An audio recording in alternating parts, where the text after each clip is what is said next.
The car's suspension squeaked loudly, and my wife held her breath. A moment later, we went over a sharp boulder which was embedded in the grassy road, scraping the car's undercarriage. Jagged chunks of rock were everywhere along this stretch, looking like they could pop a tire if we went over them too quickly. The road had been more than a little bumpy, but the cabin wasn't far off. According to our directions, it was only another half-mile or so, and I had already caught glimpses of the lake through the trees, getting larger as we drew closer to it. I felt like leaving a complaint on the Airbnb account we had rented this cottage from, and we hadn't even gotten there yet. The directions had been atrocious, and this hardly even seemed like a road anymore. The pavement had turned to gravel a long way back, and after that had become hard-packed dirt, then grass, with two barely visible tire ruts being the only indication of a road. At least we saw a few cottages, indicating that we were on the right path. We came around a sharp bend, and suddenly I had to slam hard on the brakes. There was a decrepit-looking woman standing in the middle of the road. She was in her 60s or 70s by the looks of her.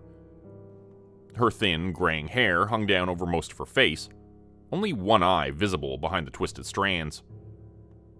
She stood in the middle of the grassy roadway and stared at us through the mud and leaf-strewn net of hair. Normally, people in cottage country would wave and maybe flag down a car like ours to say hello, since there were very few people around here. But instead, she just stared at us, her head slightly tilted as if thinking. She made a very slow and wide sidestep to her right, turned on her heel, and walked away into the forest. Once she was in the trees, she disappeared completely. There was something blatantly creepy about this. We were in the middle of nowhere, for one thing. And for another, there was no path where the woman had entered the forest. She had just seemingly wandered away into the wilderness. Her appearance had been startling as well. Her blue dress looking dirty and slightly ragged, belonging to a wardrobe from half a century ago. And not to mention her hair, covering her face like the girl from The Ring. I shuddered, feeling like a cold draft was coming from somewhere, but both the windows were closed to keep mosquitoes out of the car.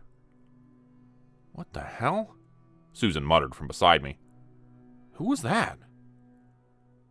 I didn't know what to say.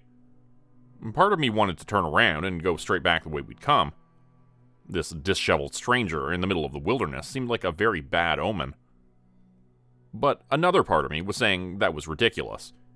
We'd made a long drive to get here, and it wasn't necessary to leave just because we saw a random person in the road, probably in the midst of a mental health crisis. Or maybe she was just an eccentric, a hermit who lived alone in the forest, isolated from everyone and rarely bathing. "I don't know," I answered. "Maybe she's just shy."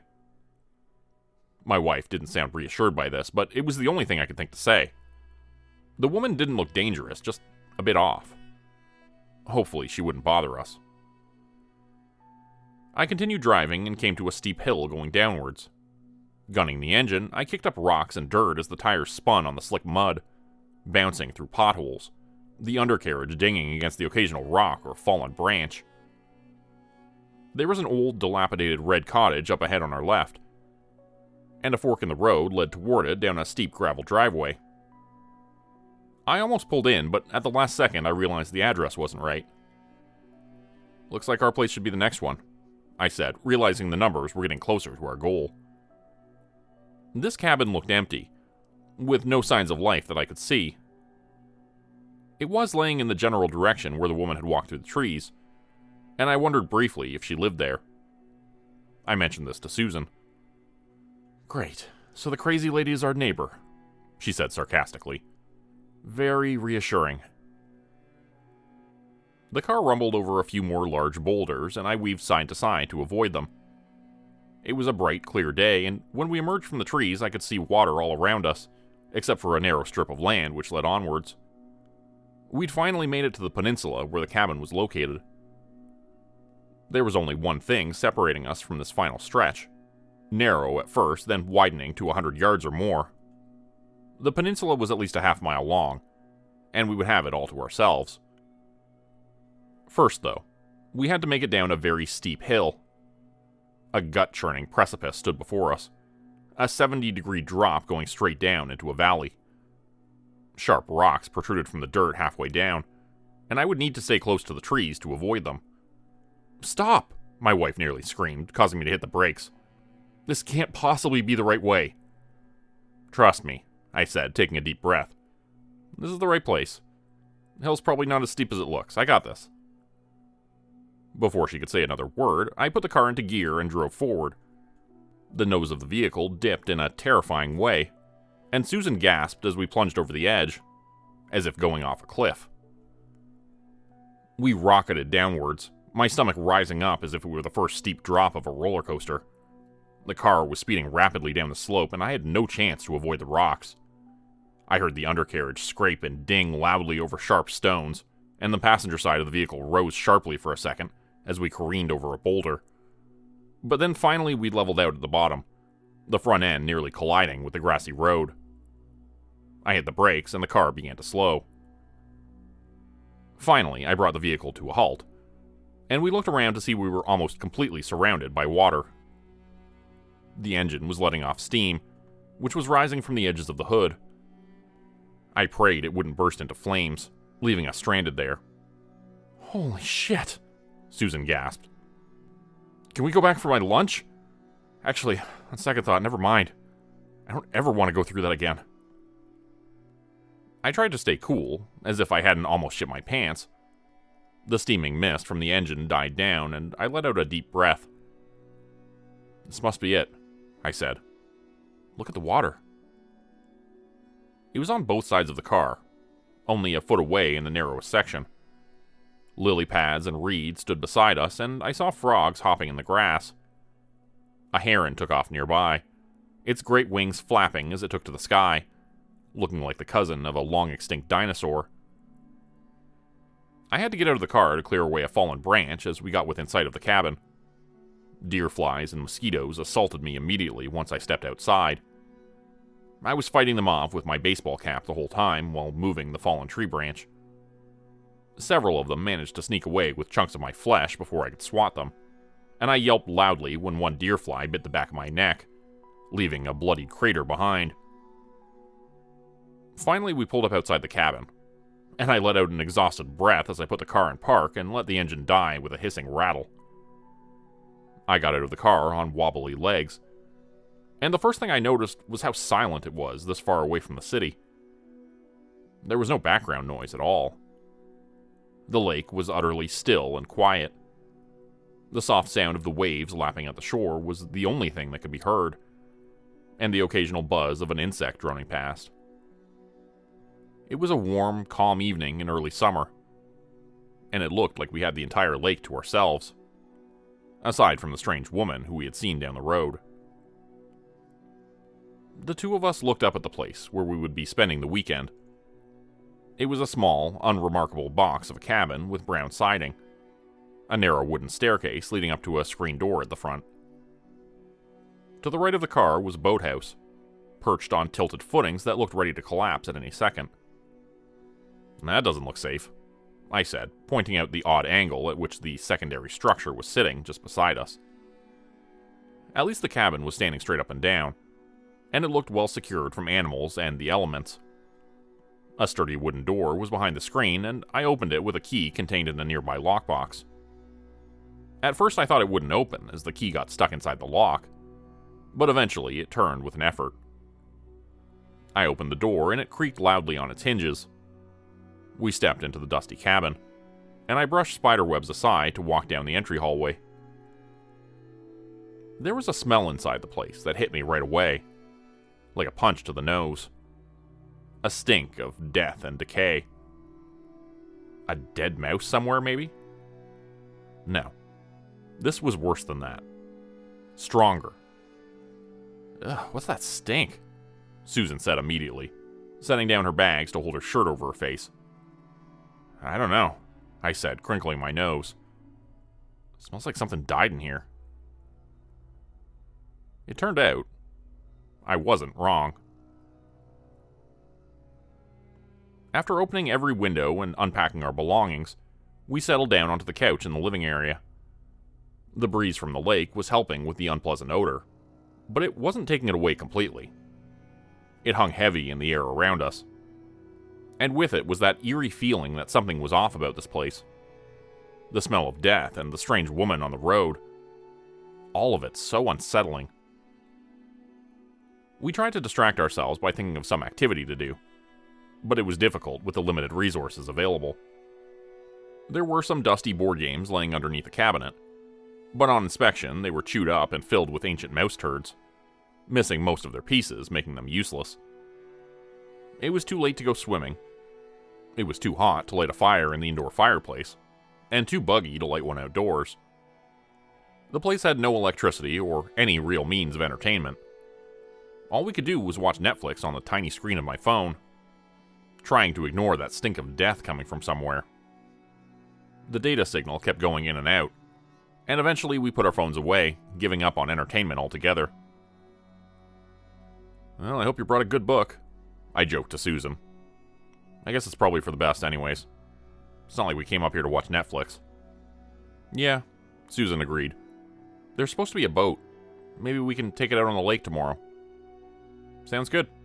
It's probably locked up in that boathouse that looks ready to fall over outside. Hopefully the boat's in decent shape at least." I was already picturing a rusted rowboat with cartoonishly large holes in its bottom, but I didn't say that out loud. Something about this weekend had to turn out right. The pictures on Airbnb had been very misleading, though.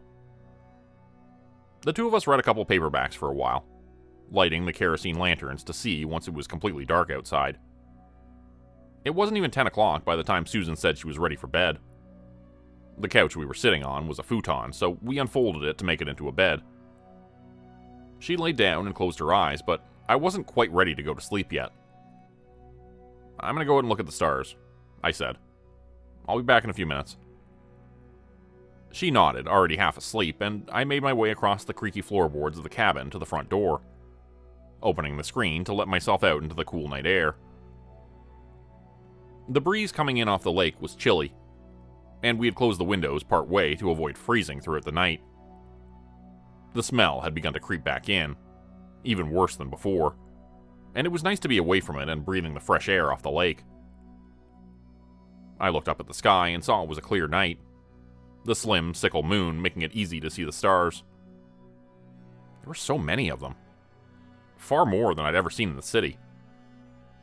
I could make out the hazy stardust of the Milky Way, and stared in awe at the infinity of twinkling lights that made up the dusty white streak of our galaxy in the sky.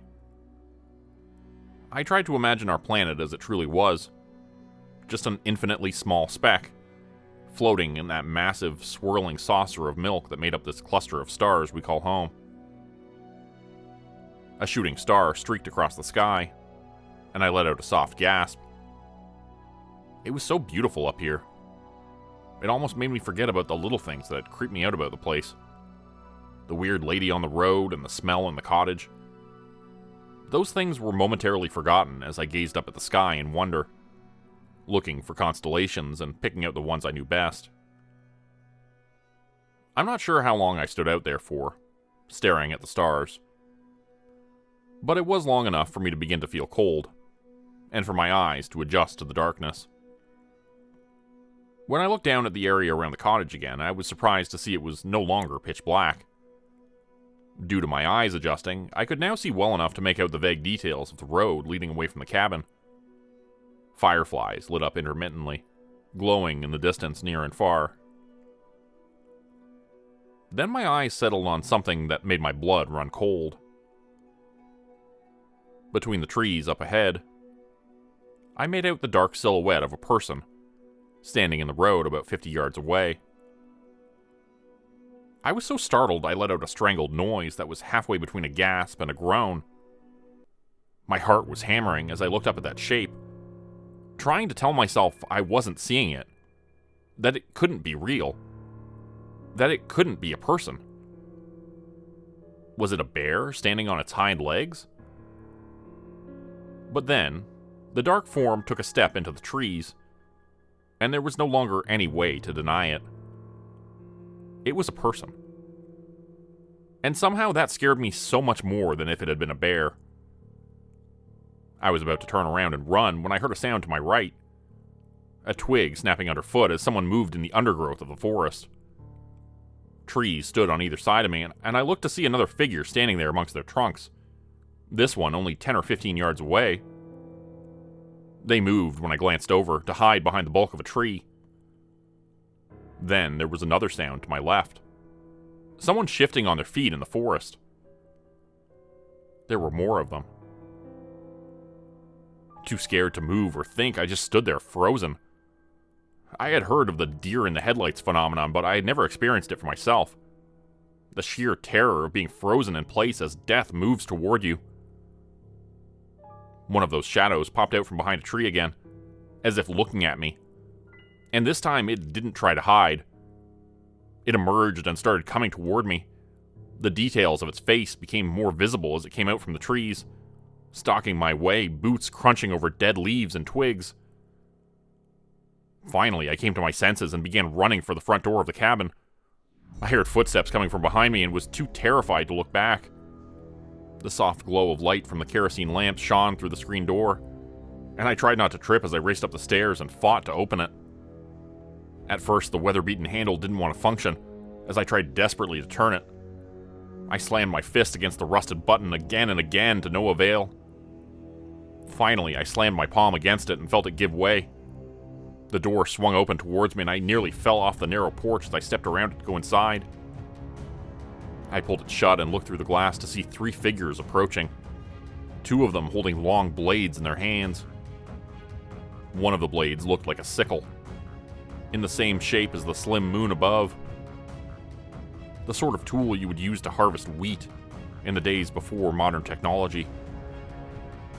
The person wielding that blade let it scrape across my car's paint as they approached, the high-pitched screech of it echoing in the still night air. There was no way to make out their faces, but I got the impression that 2 of them were men, their forms large and looming. But the third person was a bit smaller, and I wondered if it might be a woman. Just before I slammed the wooden door shut, I saw they were wearing masks.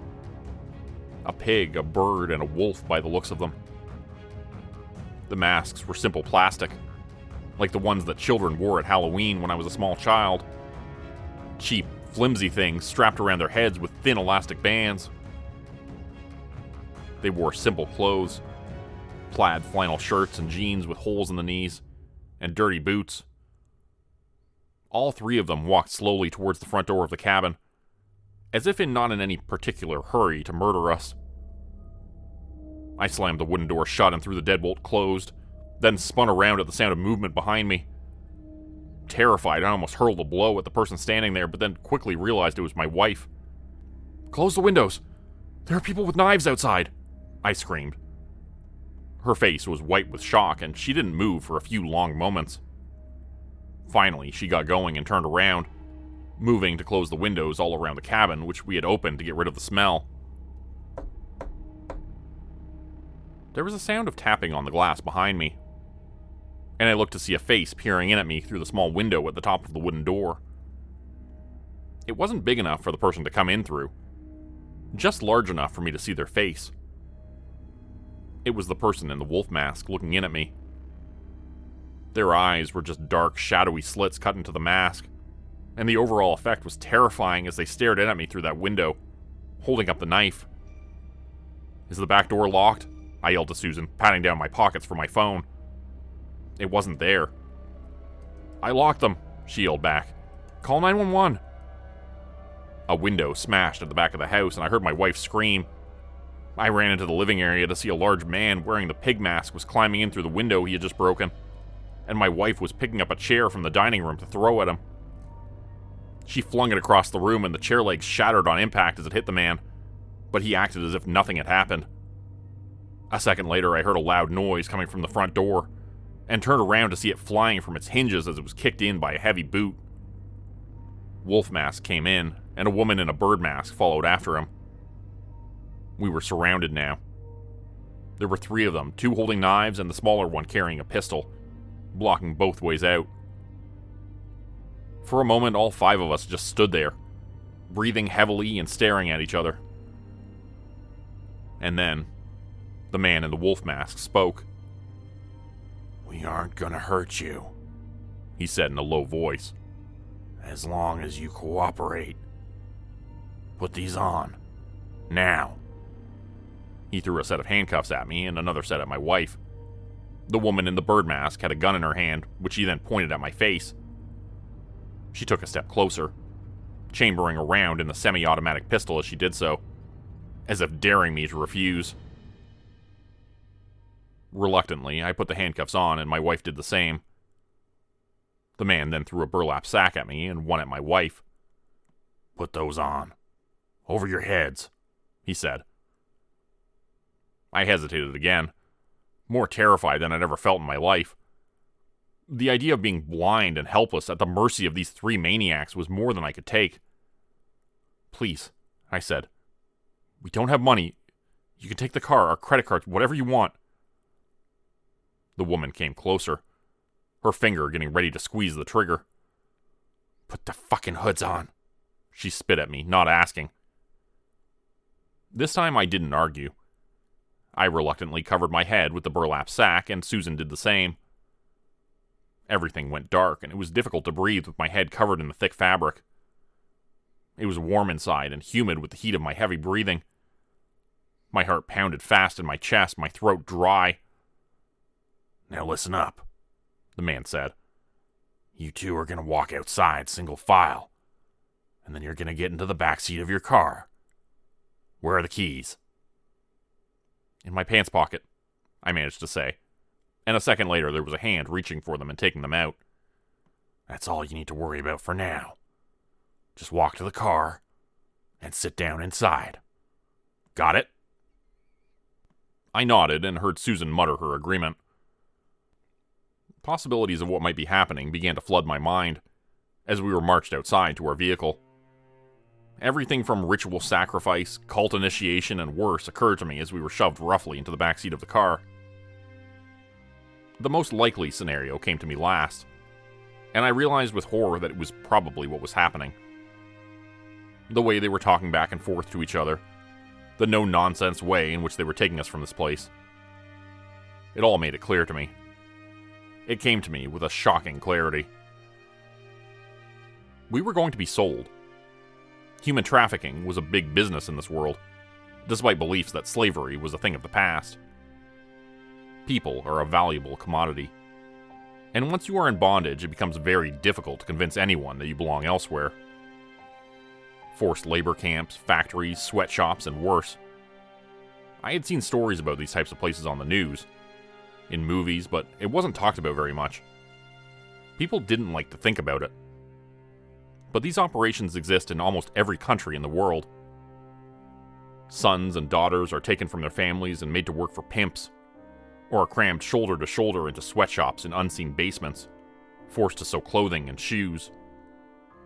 And some people, like these folks who were taking us from the cabin, made a handsome profit by finding people for these operations. Maybe they were the ones who rented the cottage to us, or maybe they just knew we were going to be here. But I had a feeling it was the former and not the latter. Once we were in the backseat of the car, there wasn't much to do but sit and wait. I thought the people holding us captive would start to drive the car away from the cabin, but they didn't. Instead, we just sat there sweating in the back of the vehicle, waiting for what felt like forever. I heard someone breathing from the front seat of the car, and assumed it was the woman. She was watching us while the 2 men did something inside the cottage. But what were they doing exactly? Finally, someone opened the car door, and a gruff voice told us to get out. They marched us back up the steps through the front door of the cottage, and once we were inside again, I smelled the plastic. They pulled the hoods off our heads, and I saw the living space was now draped with tarps and clear plastic sheeting. They had converted the main living area of the cabin, making it into a kill room. "Get on your knees," the man in the wolf mask said, and I saw he had the gun in his hand now. He was pointing it at our faces, and we did as he asked. "You've been waiting for this. For a long time. You earned it. Are you ready? He asked the woman with the bird mask, speaking slowly. She took a deep, trembling breath and said, I think so. Are you ready? He asked again, this time in a darker, more ominous tone. Yes, she answered back, this time sounding a little bit more sure of herself. Good, he said, turning to face the man in the pig mask. Give her the reaping blade. It is time for her to become one of the horde. The other man passed the long, curved blade that looked like a scythe, giving it to the woman. She took it in her hands and stepped forward, coming within arm's reach of us. She began to speak under her breath, the words sounding like a prayer or an incantation meant to begin a sacred ritual. Moving behind us, I felt the hair stand up on the back of my neck. She was still speaking in that low, terrifying voice, saying words I didn't understand in an ancient language long dead and lost to time. My thoughts were racing, images flashing in front of my eyes of good times and bad, cherished friends and loved ones. Everything went through my head in an instant, as I tried to grapple with the reality that I was about to die in this cabin. And just as I felt the air move around my neck, indicating the scythe was settling in under my chin to do its bloody work, there was a knock at the front door. A soft sound of knuckles tapping gently against the glass.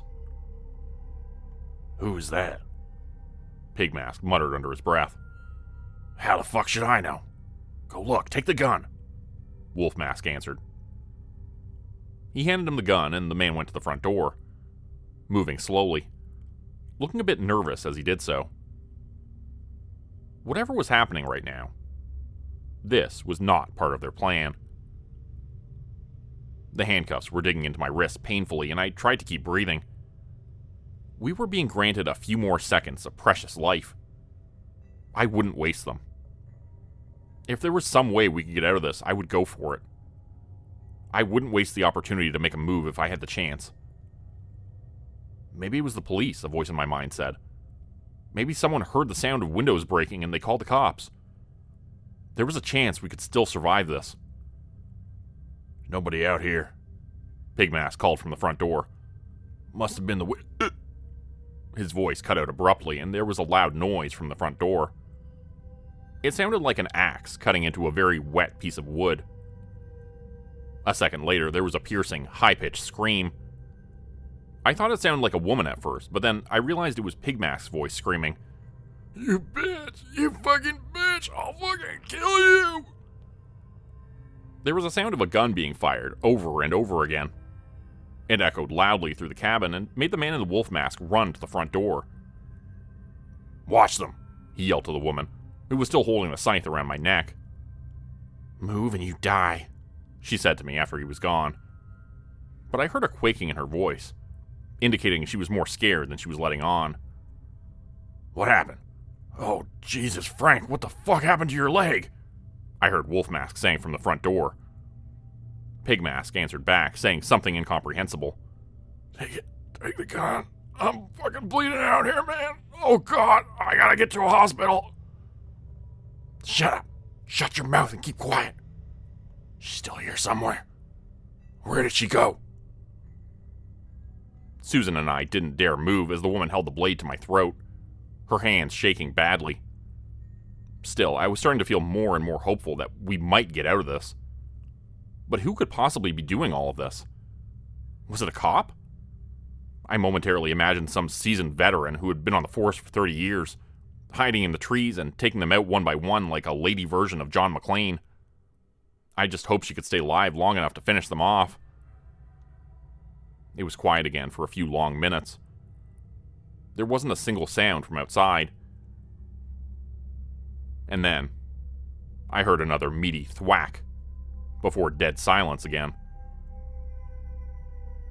The woman holding the blade at our necks began to look towards the door, moving away from us.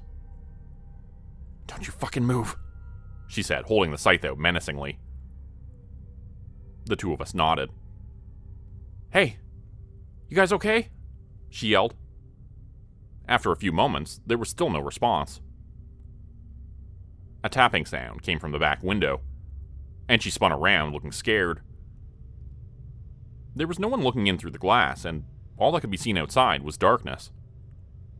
The other shattered window at the back of the cabin was letting in a howling rush of air, the cold breeze frigid like ice as it came in off the lake.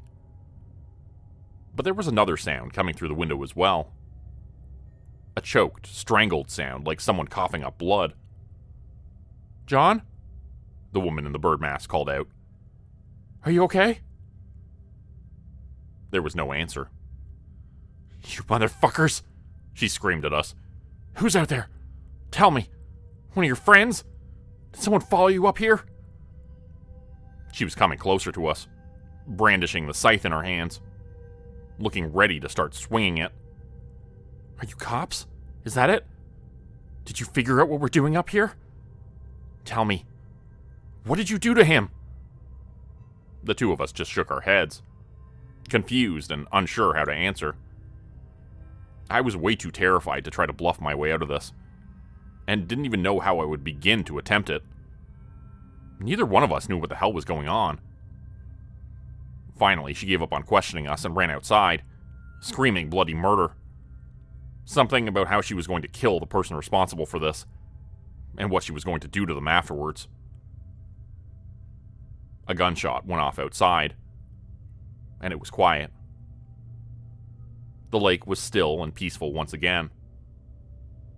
And eventually, after some time, the crickets and bullfrogs resumed their nightly chorus. After what felt like hours, I stood to my feet. Terrified of what I might encounter outside, I began to move handcuffed toward the front door of the cabin. Just outside, Pigmask was cold and dead on the front porch, leaking an impossible amount of blood from a gaping leg wound. His face looked surprised. I found the handcuff keys in his pocket and removed the cuffs from my wife's wrists, struggling to do so with my hands still behind my back. She let me out of my restraints next, and we went down the wooden steps outside to survey the property, sneaking towards the back of the cabin as quietly as we could. Wolf Mask and Bird Mask were out back, their bodies cold and leaking blood from horrifying wounds. They had both been attacked by someone with a hatchet by the looks of it, but there was no sign of who could have done it.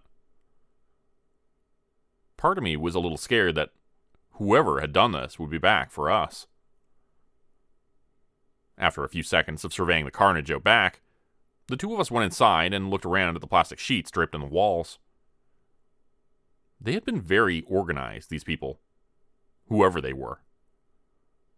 They had done this before. The smell of death and decay was stronger than ever, and I realized it was coming from the storage room. We went in there and saw a hatch leading down to the basement, beneath the cabin. It had been hidden beneath a shelf, but now it was wide open, letting out more of that terrible smell from whatever was concealed down there. I didn't want to look inside that dark, terrifying space, but I felt like I needed to. I needed some form of closure. I needed to see what the fuck these people had been doing here, and what they would have done to us. Going down the ladder, I nearly vomited at the sight of all the dead, decaying bodies. There were dozens of them down there, hidden beneath the cabin. Each one had its throat slit, the faces frozen in masks of terror. There was a shrine at one end of the confined room with candles surrounding it. Symbols were painted on the walls in blood, and a terrible, unholy aura could be felt down there. After just a few moments, I'd had enough. I went back up the ladder, vomiting immediately once I was out of that terrible smell. Not that it was much better on ground level. We didn't know what to do after that. With the two of us alive and so many dead bodies on the property, it suddenly occurred to me that we could be blamed for this. The person could try to pin the murders on us. After all, there was no one else around. The mysterious person who had saved us was long gone, and I knew from experience that our story would not necessarily hold up in court. The two of us would likely be charged with a triple murder, and would go to prison for the rest of our lives. Not only that, but they would probably try to blame us for all the dead bodies in the basement, too. Who would believe we'd been saved by an invisible guardian angel, after all? So, we did the only thing we could think to do. It wasn't the right thing, or the just thing, but it seemed to be the sensible thing. We dragged all 3 bodies down to the basement, leaving them with the rest of the corpses. We cleaned up all the plastic sheeting, stuffing it down the hidden trapdoor as well. We covered the hatch with a shelf just as it had been when we arrived. And then, we packed up our things and got in the car, and drove away. By this point it was morning. The sun was just beginning to rise over the lake. It was a beautiful view, but we didn't stay to admire it. We were cutting our weekend at the lake short, but for good reasons. As much as we'd been looking forward to getting away from it all, I'd be a million times happier now being home again. There's nothing like almost dying to make you appreciate what you have in life. I gunned the engine up the big hill, and we drove past the rusty red cottage down the lane, where the old woman lived who we had seen on the way in. As we drove past her cottage, we saw she was outside doing chores. She looked up from what she was doing and waved at us, with a red-stained, bloody hand. She was washing the crimson liquid from her clothes, using a basin of water from the lake. After getting the stain out of the ragged blue dress, she hung it up on the line to dry, and then went back to chopping firewood. She swung the axe down hard on a block of wood, splitting it in 2. A second later, the hatchet was up in the air again, and she was bringing it down on another log, splitting it in one swing. I was reminded, not for the first time, never to judge a book by its cover. The woman had looked crazy. We'd mocked her and teased her for the way she lived out here, a hermit alone on the lake. But she had saved our lives. She must have suspected something was off with her neighbors running the Airbnb and decided to intervene. The old woman was scrawny, but she was stronger than she looked. Living on the lake with its chilly breezes, chopping firewood to stay warm for so many years, she had really learned how to swing a hatchet. And thank God for that.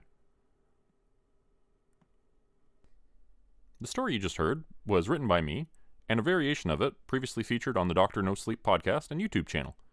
If you'd like to check out their channel for more content, please check out the description below. Become a channel member today for early access, bonus videos, and special emojis only available to members. Check out the description below or click the join button for more info. If you'd like another way to help support the channel, please consider joining my Patreon page at patreon.com/JordanGroupeHorror. As a patron, you'll get access to bonus videos and content. You'll be credited at the end of every video going forward, and if you decide to stay for 3 months, I'll name a character after you, which will be featured in a Hollow's End story. Links to join the Patreon are in the description. Thanks everyone for listening. Please like, subscribe, and comment to help the channel continue to grow, and see you again next time at 4 p.m. Eastern Standard Time. Hope you have a great night.